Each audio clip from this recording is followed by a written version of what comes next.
Hello, I am Mr. Carrot, as you probably know, and I am going to be reading your hot takes, your unpopular opinions. I have not read them yet, so I hope you guys didn't get into a shitstorm of political debate. Thank you for submitting your unpopular opinions, and I also have an announcement in a week from today, which is yesterday when you're seeing this, because I film a day in advance. In a week from today, I will be graduating high school. Monday is my last day of school for good. Well, obviously, I'm going to college. Here's my unpopular opinion. I hate the idea of being nonchalant nowadays. Everybody at my school now believe that in order to have a girlfriend or boyfriend, you have to act like you don't care about them or anything at all. This nonchalant epidemic needs to be stopped. P.S. Listen to Car Seat Headrests song, fill in the blank. I think you'd like it. I will do that. I'll put that on my list. I am filming with my phone again because my iPad has shit the bed, as I mentioned last time. But I'll try to remember that. Maybe I should write that down.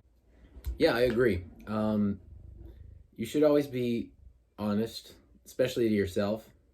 I don't think there's much debate there, but yeah, if you like someone,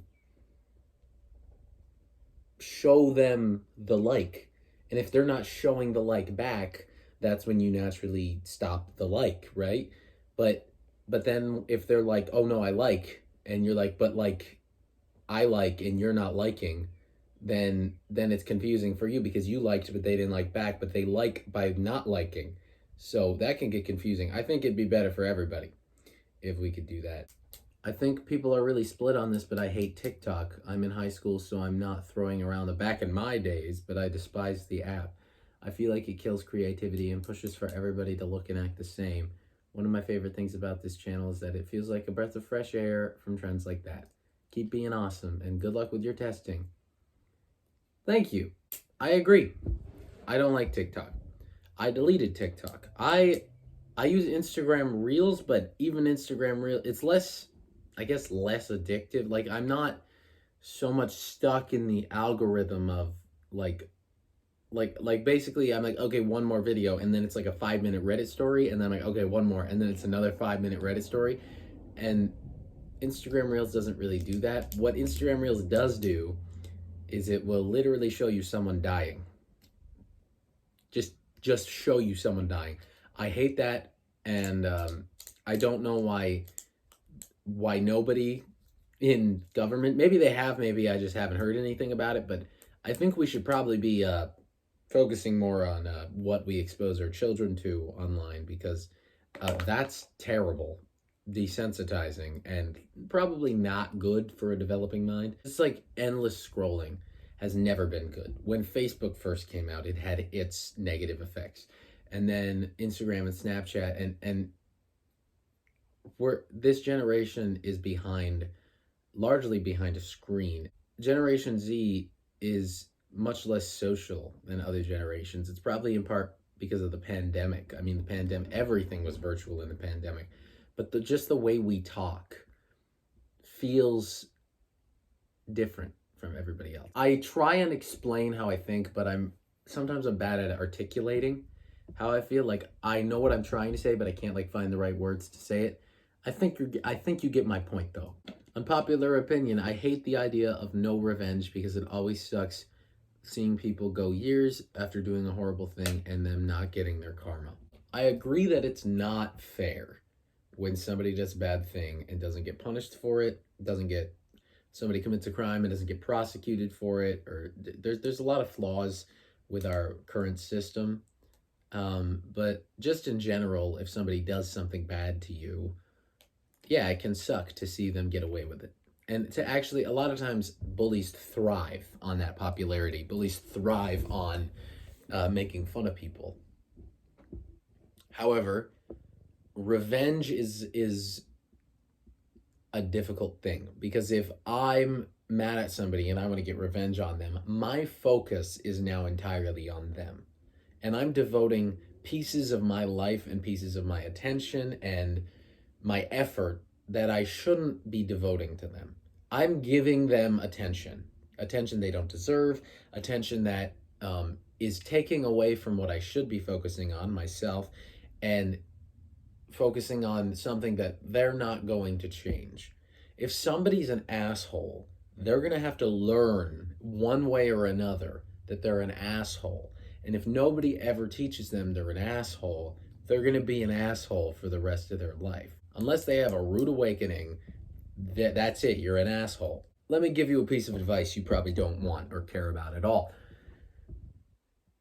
The best way you can get revenge on somebody is by being better than them. If somebody says, I don't believe in you, you're not going anywhere with your life and you're not going to succeed, prove them wrong. Do something that gets you successful. Do a solo in your band. Get some applause from the audience. When the audience applauds, you'll see them cross their arms and scuff at you. Or, I don't know, apply for scholarships, apply to your dream schools. Do stuff that when you succeed, you can smile at the people clapping at you and being happy for you, and you can look at them and see the look of disgust on their face grow and know that you are succeeding more than them. The best way to get back at somebody is to show them that the things they said about you were wrong and that you are very capable of doing whatever they said you couldn't do, or whatever they tried to stop you from doing, or whatever they were trying to accomplish. Show them that their bullying doesn't have an effect on you. Show them that no matter how hard they try and tear you down, you'll get right back up. Deleting social media is the best solution to improving mental health. Social media sucks. No, it's not so much. People like to blame our generation. Stop putting the blame on an entire group of people. Not all of us fit into that category. Bleak generalizations are bad all around. But I think the problem with social media is how we use it. Because you go on Twitter and you scroll, it's all hate.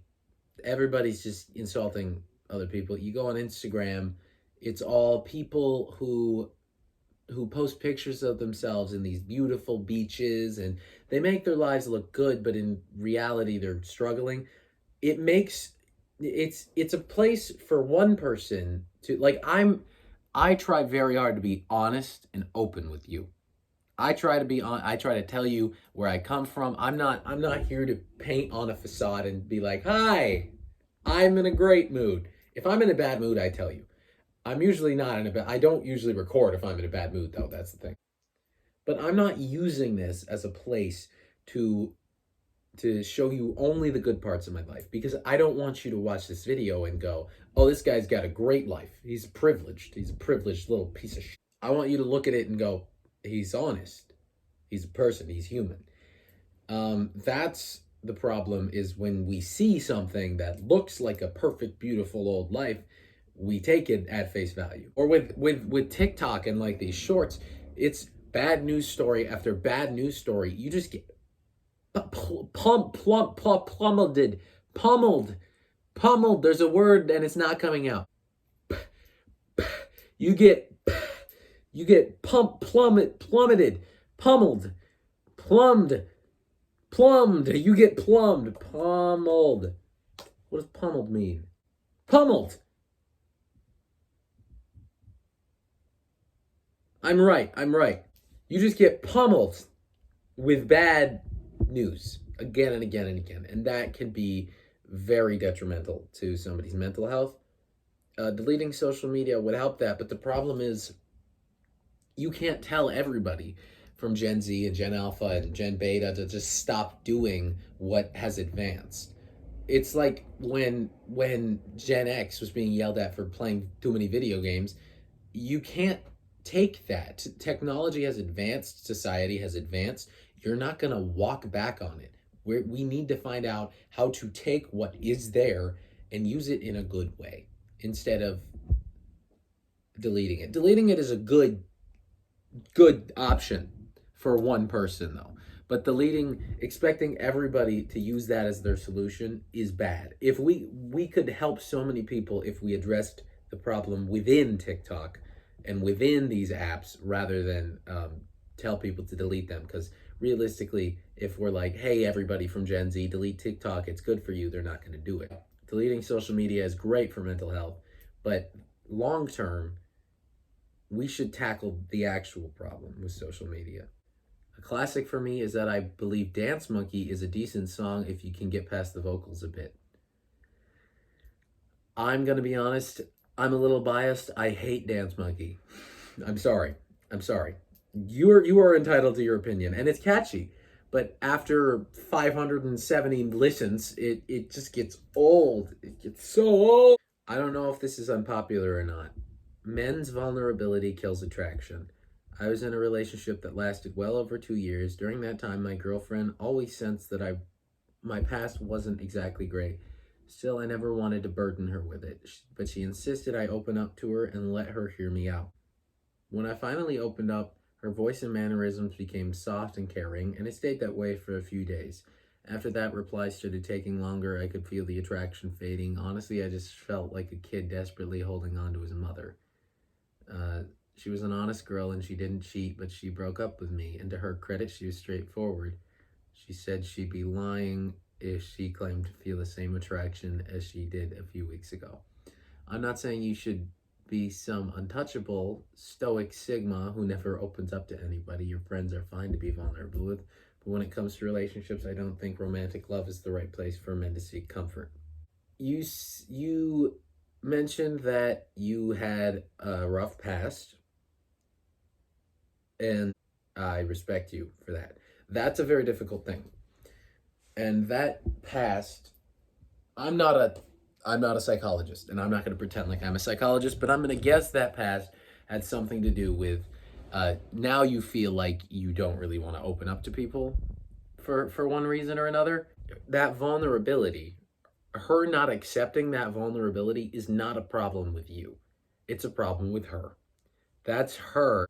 I think being vulnerable in relationships is a great thing. And I'm not a woman, and I'm not going to speak for women because it feels wrong to do that. But I'd imagine if I was a woman, I think that somebody opening up to me would be subjectively better, subjectively good, because I would feel like we now have that connection, we now have that trust. And if that hurts the relationship, you being honest with your past and saying, this is who I am, that's not your problem. Do not feel that you have to justify your actions or you have to say, oh, I don't want to be vulnerable anymore because last time I tried to be, it didn't work out. You have no obligation to change who you are or change anything about yourself because one person didn't accept you. I would argue that the better trait is a million times being honest and opening up. That's how I see it. Unpopular opinion, guys can do things for you and be polite. Chivalry is a good thing. Women don't have to be so independent. Well, if you're going to date and you're going to date a woman, you got to respect her. So you are saying that guys can do things for you and be polite. Yeah, like if I hold the door for her, if I pay for the meal, that's good. I'm being a gentleman. But if she explicitly says, don't do that. I'm independent, I can do it myself. Let's split the bill. If she wanted to be independent, I'm not the gentlemanly thing to do, the respectful thing to do after that is for me to respect that. Who am I to say no, I got it. No, if you truly want that, do it. School lunch is an ass. It's enjoyable in my school, at least. Yeah, I would dare you to move to my town for a day. Eat a meal at my school. They put a lot of work into the meals. Sometimes they're not half bad, but some meals they do are just like, oh my god, how is that food? My hot take: I don't think monopolies are as bad as people make them out to be. If a company does good and makes a product and everyone buys it, who are we to say that they need to step down? Why should we punish them for making a good product? If I understand correctly, the big argument against them is that when the monopolies take over an industry, they stomp out their commenters, removing variety to depending on the industry, among other things. My thought is that as long as people are constantly innovating, there will always be competition.